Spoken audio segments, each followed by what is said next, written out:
Olá, sejam bem-vindos ao canal Res Pública. Hoje vamos falar da taxa de risco de pobreza em Portugal, que subiu para 17%. Lisboa teve o maior aumento. O que quer dizer que, segundo os dados, em 2022 havia mais 80 mil pessoas a viverem com menos de 600 euros mensais. A pobreza ou a exclusão social ameaça agora em Portugal mais de 2 milhões de portugueses. Obrigado ao governo socialista. Depois de uma pequena diminuição registada em 2021, os números de 2022 simplesmente explodiram, segundo os dados do Instituto Nacional de Estatística. Assim, cerca de 20% da população portuguesa vive em situação de pobreza e, sem o apoio do Estado, esses números poderiam chegar a perto dos 40%. E quem diz Estado, diz nós, os contribuintes. E depois há ainda outro problema que é grave. Há cada vez mais pessoas que trabalham e, mesmo trabalhando, vivem na pobreza. Os rendimentos que têm, apesar da aposta que tem havido no aumento dos salários e os empresários no setor privado fizeram a sua parte, as pessoas não têm rendimentos para enfrentar os desafios e as suas necessidades e para poderem pagar as suas faturas no fim do mês. Assim, repito, mais de 2 milhões de portugueses encontram-se em risco de pobreza e uma em cada 3 famílias vive com menos de 10 mil euros por ano.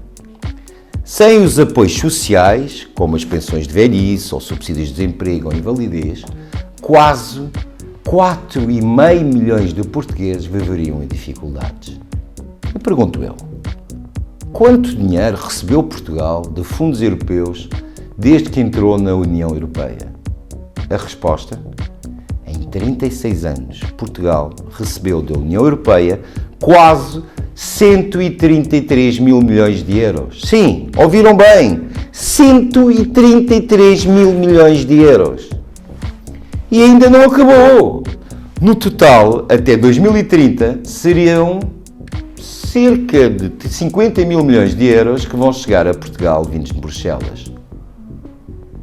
O que se passou então para que Portugal tenha dilapidado este dinheiro durante todos estes anos?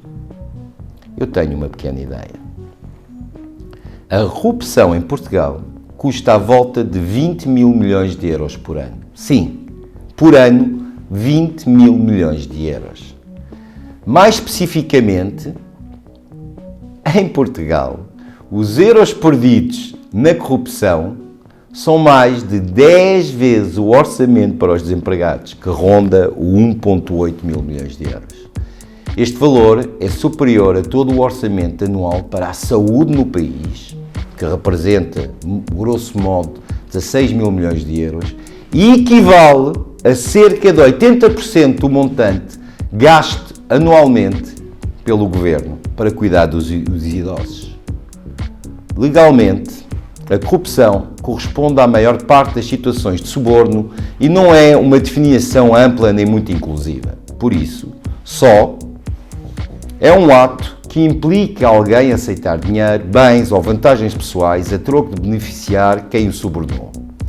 O suborno por omissão, quando o indivíduo nega tomar uma ação a fim de beneficiar o corruptor, é uma prática comum em Portugal e demonstra um alargamento da lei neste sentido, que não envolve só figuras públicas, também pessoas ligadas à política, às autarquias. Vamos então falar de um caso elucidativo que é o chamado caso Freeport.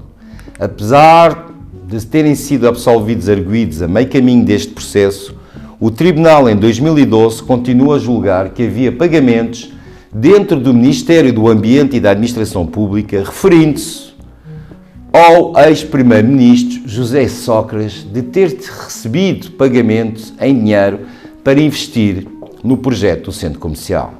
Esta investigação, que começou em 2004, quando à Polícia Judiciária chegou uma denúncia que haveria um pagamento de luvas. Até 2012, Sócrates nunca foi constituído arguido, porém, foi a figura central no licenciamento do Outlet Freeport, que fica em Alcochete. Nesse momento, o antigo Primeiro-Ministro era Ministro do Ambiente, durante o governo do atual líder das Nações Unidas, António Guterres. Concluiu-se uma medida governamental em que os limites da área da Zona de Proteção Especial seriam alterados de modo a se protegerem aves selvagens. O centro comercial, depois de construído, passou a ficar dentro desses limites. 3 dias depois, o PS sai derrotado nas eleições legislativas e Sócrates nunca chegou a responder perante o tribunal. Este é só um dos casos mais emblemáticos da corrupção nos últimos anos em Portugal, que eu repito, foi governado por governos do PS ou do PSD. Mas existem centenas de processos e investigações em curso. Autarcas, ministros do PS e do PSD, sobretudo, e hoje, depois de um caso de corrupção flagrante, onde havia um senhor próximo de António Costa, para dizer, o diretor de gabinete tinha 78 mil euros em notas escondidas em São Bento. Eu acho que é elucidativo de quanto se gasta em Portugal, mal gasto, e que poderia ser bem aproveitado para ajudar as pessoas e não sermos um país com mais de 2 milhões de habitantes em estado de pobreza. No próximo dia 10 de março, os portugueses podem mudar o rumo de Portugal. Portugal merece mais. Os portugueses merecem mais. Não se esqueçam que quando forem votar, pensem nos 20 mil milhões de euros que a corrupção custa ao nosso país. Foi Carlos Medeiros para o canal República.